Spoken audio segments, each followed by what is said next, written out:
Welcome back to my channel. কেমন আছো students? আশা করছি তোমরা সকলেই ভালো আছো এবং মন দিয়ে পড়াশোনা করছো। আমি আগের দিন তোমাদের ক্লাস 6-এর নবম অধ্যায়ের কিছু ইম্পর্টেন্ট কোশ্চেন অ্যান্সার নিয়ে এসেছিলাম। আজকেও আমি ক্লাস 6-এরই তোমার কিছু 5 নম্বরের কিছু প্রশ্ন নিয়ে এসেছি। তাহলে চলো শুরু করি। আমরা যেটা প্রথম প্রশ্নটা দেখব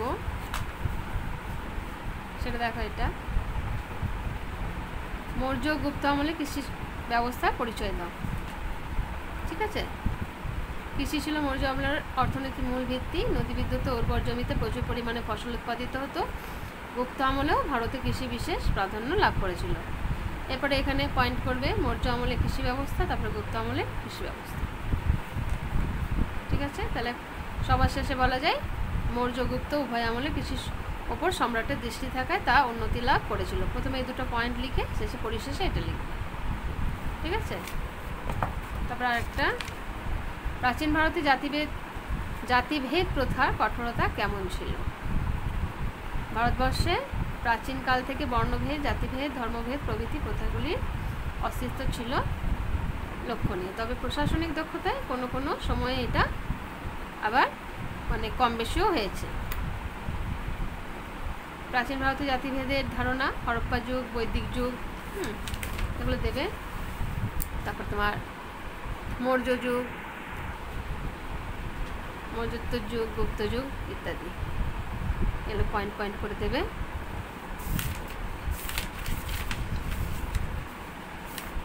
তারপরে আমরা এখানে যদি আসি, বৈদিক যুগে শিক্ষা ব্যবস্থার পরিচয় দাও। আধুনিককালে শিক্ষা ব্যবস্থা বলতে যা বোঝায়, বৈদিক যুগে তা কিন্তু ছিল না। এই সময় ধর্ম ও ধর্মভিত্তিক শিক্ষা ব্যবস্থা কিন্তু প্রচলন ছিল। প্রথমটা দেখো, ব্রহ্মচর্য, তারপর শিক্ষা ব্যবস্থা কাঠামো, গুরুকুল ব্যবস্থা, গুরু শিষ্য সম্পর্ক, শিক্ষার বিষয়বস্তু। পয়েন্ট পয়েন্ট করে দেবে এরকম করে। তারপরে আছে গুপ্ত যুগের শিক্ষা ব্যবস্থা সম্পর্কে কী জানো? গুপ্ত শাসনকাল প্রাচীন ভারতীয় ইতিহাসের এক গৌরবোজ্জ্বল অধ্যায়। গুপ্ত যুগকে সেজন্য সুবর্ণ যুগও বলা হয়। এর একটি কারণ অবশ্যই শিক্ষা ও সংস্কৃতি উন্নয়ন। চীনা পর্যটকদের বিবরণ থেকে গুপ্ত যুগের শিক্ষা ব্যবস্থার কিন্তু পরিচয় পাওয়া যায়। শিক্ষা ব্যবস্থা কেমন ছিল না, শিক্ষা কেন্দ্র প্রথমে, তারপর পাঠ্য বিষয় বস্তু, গুরু শিষ্য সম্পর্ক। তারপর নালন্দা বিশ্ববিদ্যালয় সম্পর্কে কি জানো বা আলোচনা করো। বইতে আছে, টিকা হিসাবে অনেক সময় এসে থাকে এটা।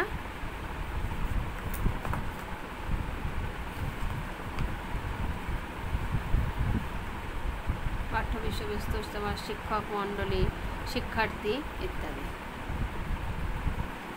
নালন্দা বিশ্ববিদ্যালয়কে ভারতীয় উপমহাদেশে অক্সফোর্ডও বলা হয়ে থাকে।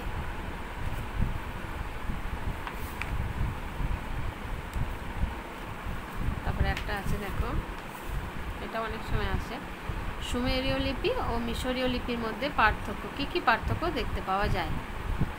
তো এরকম করে আলাদা করে নেবে। সুমেরীয় লিপি একদিকে, একদিকে মিশরীয় লিপি। লিপির নাম, লিপির আকৃতি, লিপির পাঠ্যোত্তর ইত্যাদি লিখবে তোমরা। ভাগাভাগ করতে তাহলে সহজ হবে।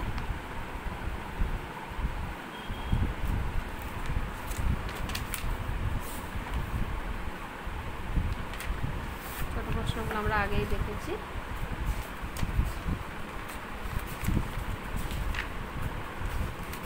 ঠিক আছে,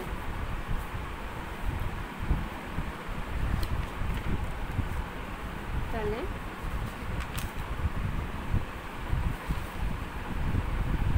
আমরা তাহলে আজ এই পর্যন্তই রাখছি।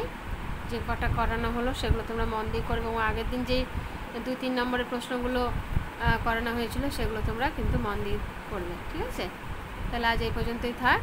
পরের দিন আবার কিছু প্রশ্ন নিয়ে আমি আসবো। ভালো থেকো তাহলে তোমরা সকলে।